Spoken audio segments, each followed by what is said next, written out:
দর্শক বন্ধুরা শুনুন, চোখ মেলে দেখুন, গতকাল শুক্রবার বিকেলে আমাদের জাতীয় নাগরিক পার্টির দক্ষিণাঞ্চলের মুখ্য সংগঠক হাসনাত আবদুল্লাহ যে কথাগুলো বলেছেন, বাংলাদেশের লিডারশিপ ভণ্ডামিপূর্ণ, তিনি এমনই বক্তব্য দিয়েছেন। না মানে একটা জিনিস তো আমি বুঝতে পারছি না যে তাহলে বিএনপির জিয়াউর রহমান সেও ভণ্ড এবং বিএনপির যত নেতা আজ পর্যন্ত সামনে এসেছে এবং বর্তমানে দেশের রাজনৈতিক মাঠে আছে সবাই তাহলে ভণ্ড, জামাতের যে নেতারা আছে তারাও ভণ্ড। আমি মেনে নিলাম, আওয়ামী লীগকে এখানে ধরছি না, আওয়ামী লীগ একেবারে ভণ্ড নয়, একেবারে স্বৈরা শাসক ওরা, সবাই লুট তারাজ গুম খুন সাথে জড়িত নেতা, আওয়ামী লীগকে বাদ দিলাম। বিএনপি জামাত বাদে আরও তো কত রাজনৈতিক দল আছে দেশে, তাই না? তাহলে সেই সকল নেতারা ভণ্ড, তারা সবাই ভণ্ডামির কাজ করছে, দেশ পরিচালনা করছে না। এতদিন তাহলে সব ভণ্ডরাই বাংলাদেশকে পরিচালনা করে এসেছে। কারণ তিনি তো সরাসরি বলছে যে বাংলাদেশের লিডারশিপ ভণ্ডামিপূর্ণ। এর অর্থ কী দাঁড়ায় আপনারাই বলুন। মানে এক সময় যারা খালি পায়ে হাঁটতো, যাদের কাছে চায়ের টাকাও ছিল না, আজ তারা স্যুটবুট পরে কালো কাচের গাড়িতে হেলিকপ্টারে করে গ্রামের মাঠে নামছে। সেই মানুষগুলো যারা একসময় ট্রেনের দরজায় ঝুলে ঝুলে বাড়ি যেত, আজ তাদের বহর চলছে 50-60টা গাড়ি নিয়ে। কিন্তু এখানেই প্রশ্ন হলো, এই অর্থ, এই বিলাসিতা, এই ভোগ এলো কোথা থেকে? জনগণের টাকা কোথায় গেল, কিভাবে গেল? তার কোনো জবাব নেই, কোনো জবাবদিহিতা নেই। এখানেই আসল ভণ্ডামির পর্দা উন্মোচিত হয়। নিজেরা ক্ষমতায় গিয়ে কোটি কোটি টাকা বানায়, তারপর মাইক হাতে নিয়ে বলে দেশের লিডারশিপে ভণ্ডামি চলছে। বলেন তো, এটাই কি সবচেয়ে বড় ভণ্ডামি নয়? আজকাল আমরা দেখতে পাচ্ছি রাজনীতিতে নতুন কিছু মুখ মাত্র কয়েকদিনের অভিজ্ঞতা অর্জনের পর নিজেদের নেতৃত্ব দানের সক্ষমতা নিয়ে আত্মবিশ্বাসী হয়ে উঠেছে। হ্যাঁ, খুব ভালো কথা, আসার কথা, নতুন প্রজন্ম রাজনীতিতে আসুক, নতুন নেতৃত্ব গড়ুক, আমরা সেটাই চাই। কিন্তু সমস্যা তখনই দেখা যায় যখন তারা রাজনৈতিক ইতিহাস ও অভিজ্ঞতার মূল্যায়ন না করে, যারা শতাব্দীর পর শতাব্দী ধরে জাতির জন্য লড়াই করেছে, নেতৃত্ব দিয়েছে, ত্যাগ স্বীকার করেছে, সেই সব অভিজ্ঞ ও সংগ্রামী নেতাদের অবমূল্যায়ন করতে শুরু করে এই কালকা যোগী, যারা দেশ গঠনের ইতিহাসে অগ্রণী ভূমিকা রেখেছেন, রাষ্ট্র পরিচালনায় বছরের পর বছর ধরে নিজেদের অবদান রেখেছেন। তাদের অভিজ্ঞতা হেলাফেলা করা শুধু অজ্ঞতা নয়, চরম অসম্মানও বটে। নেতৃত্ব কোনো তাৎক্ষণিক অর্জন নয়, একটা সংগ্রাম, শিক্ষা, দীর্ঘদিনের জনসেবা, এই সমস্ত দীর্ঘ পথ পাড়ি দিয়ে অর্জিত হয় একটা দক্ষ নেতৃত্ব।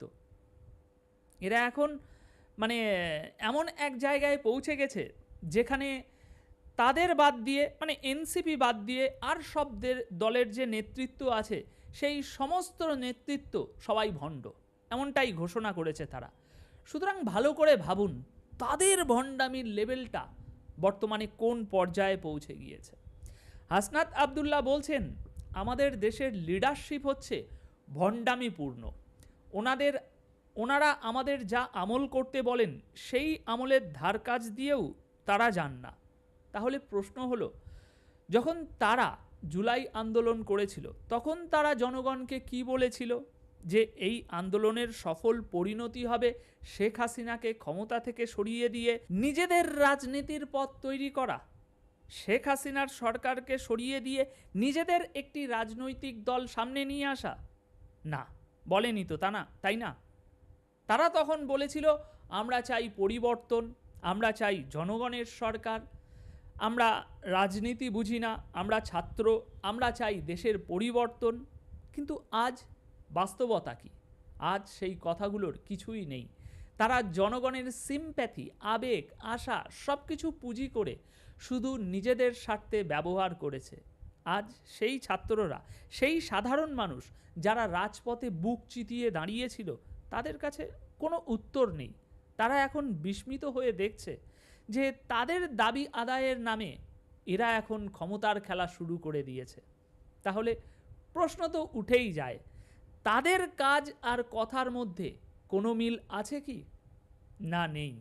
তাই আবারও প্রমাণ হলো এরাই হলো আসল ভণ্ড, একেবারে গোড়ার দিকের ভণ্ড।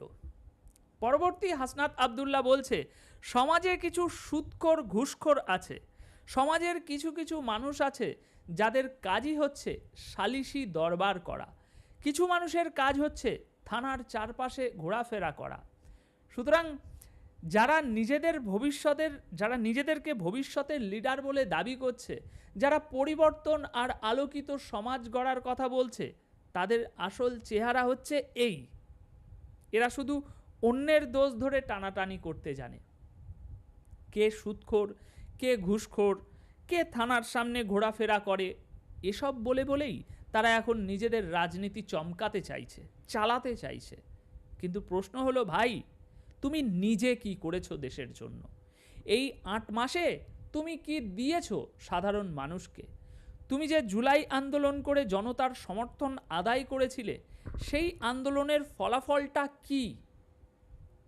একটা মাত্র আওয়ামী লীগ সরকারের পতন। কিন্তু তারপর কি? জবাব পুরোপুরি শূন্য। উন্নয়ন নেই, পরিকল্পনা নেই, জনগণের ভাগ্য বদলেছে না, বরং আরও তারা বিভ্রান্ত হচ্ছে। আর মজার ব্যাপার হলো, এরা এখন সমাজের মধ্যে সুদখোর আর ঘুষখোর খুঁজে বেড়াচ্ছে। কিন্তু হাস্যকর কথা কি জানেন? তাদের সবচেয়ে বড় নেতা ডক্টর মোহাম্মদ ইউনূস, যার নাম শুনলেই সাধারণ মানুষ চোখ বন্ধ করে বলে দিতে পারে যে ওই মানুষটাই বাংলাদেশের সবচেয়ে বড় সুদখোর, ওই লোকটাই, ওই লোকটাই। অথচ তারা সমাজের সুদখোর আর ঘুষখোর খুঁজে বেড়াচ্ছে, যেখানে তাদের লিডারই সব থেকে বড় সুদখোর। কি পরিহাস, তাই না? এটাই কি দেশের ভবিষ্যৎ লিডারশিপ? এটাই কি দেশের আগামীর রাজনীতির কালচার? প্রশ্ন একটাই, যারা নিজেই নিজের নেতার চরিত্র ব্যাখ্যা করতে পারে না, যারা জনগণের প্রশ্নের উত্তর দিতে পারে না, যারা শুধু অন্যের ভুল খুঁজে নিজেদের অবস্থান তৈরি করতে চায়, তাদের রাজনীতি কি টিকবে? আমরা বলি না। কারণ জনগণ এখন বোঝে ভণ্ডামি আর মেকি মুখোশের সময় শেষ। শুধু সরকার ফেলে দিলে ইতিহাস হয় না, নেতৃত্ব হয় না। নেতৃত্ব হয় তখনই যখন জনগণ চোখে মুখে বলতে পারে, হ্যাঁ এই মানুষটা আমাদের জন্য কিছু করেছে। তাই হাসনাত ভাই, আমরা বলি কি, ভণ্ডামি বাদ দিন, জবাব দিন। দেশ চায় কাজ, নাটক নয়। তো সুতরাং এ বিষয়ে আপনাদের কি মন্তব্য দর্শক বন্ধুরা? আজ শত শত বছর পার হওয়ার পর, বাংলাদেশের স্বাধীনতার শত শত অধ্যায় পার হওয়ার পর, যত নেতা মন্ত্রী দেশের জন্য যা কিছু করেছে, সেই সমস্ত কিছু ভণ্ডামি ছিল, এমনটাই বলছে হাসনাত আবদুল্লাহ। এবং সেই ভণ্ডামির সমস্ত বাধা পার করে তারা এখন দেশকে এক উন্নতির নূতন মাপদণ্ডে নিয়ে যাবে। এ বিষয়ে আপনাদের মতামত কি? কমেন্ট বক্সে অবশ্যই জানিয়ে যাবেন। ধন্যবাদ সকলকে।